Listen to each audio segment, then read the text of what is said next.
"You shouldn't do that," Clarice said one day. "You don't do it at Elsie and Corey's. I'm sure you didn't do it in front of your mama and your papa at home," which was true. "If he's going to do it," Hubert said from the wing chair where he'd begun to read, "just as soon he'd do it in front of me. You don't want the boys sneaking off to do it behind my back now."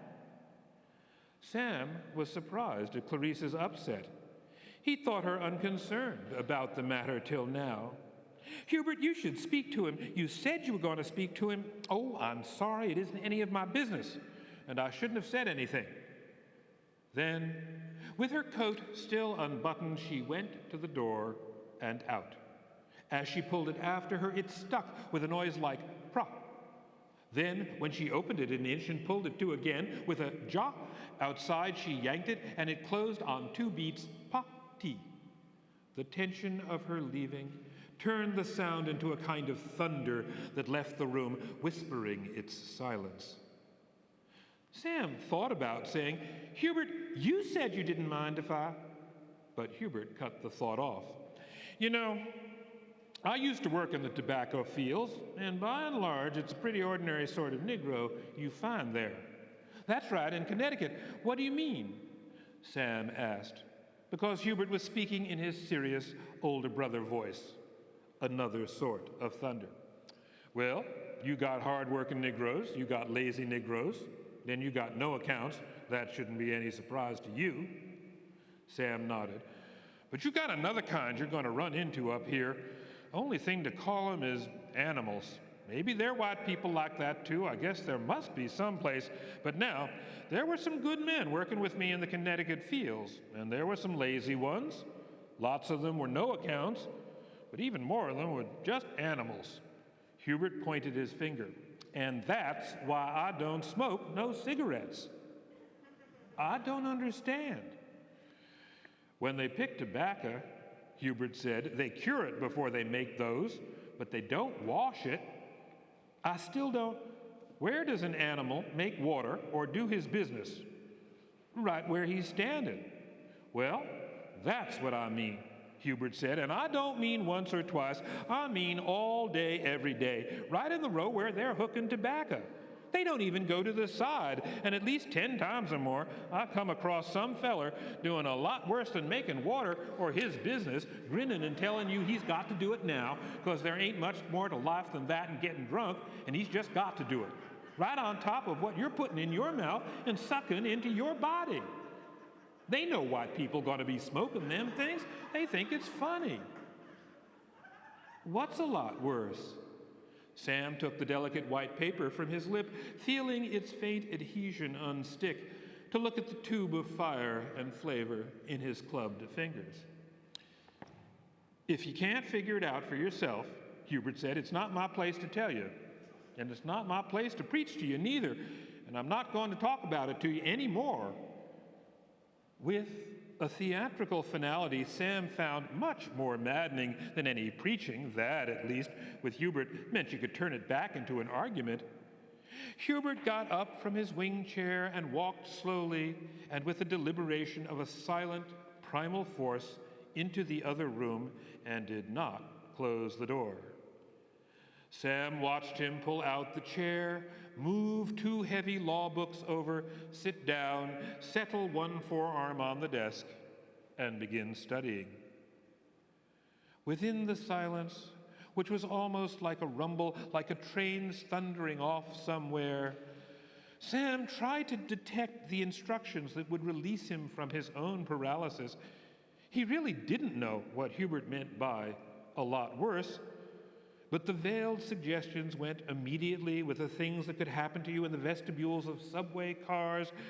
It wasn't scarifying so much as it defined an area wholly constituted of his ignorance.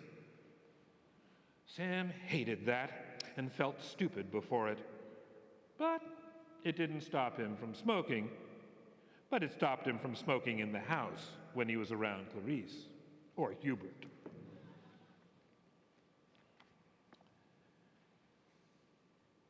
As he lay in bed, drifting, a summer's walk returned to Sam along the South Field's dusty edge path. Shirtless, John walked ahead. Beside John, his shirt open and out of his pants, Louis talked heatedly.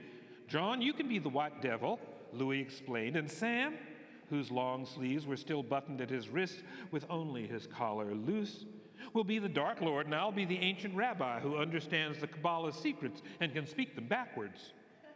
John said, "Why you always want to take things back to the Jews, Louis? Why you do that? Take them back somewhere else now, Egypt or Africa. You should take them back to Africa." "You some kind of red-headed African," Sam jibed, but it would not this time break what tensed between his friends. "You don't really want to originate with the Jews, do you?"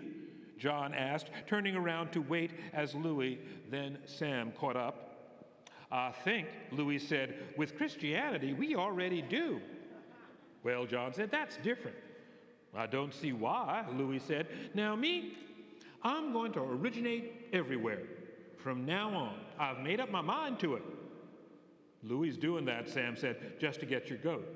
"No," Louis said, "from now on, I come from all times before me, and all my origins will feed me. Some in Africa I get through my daddy and my mama and my stepdaddy. Some in Europe I get through the library. Greece and Rome, China and India.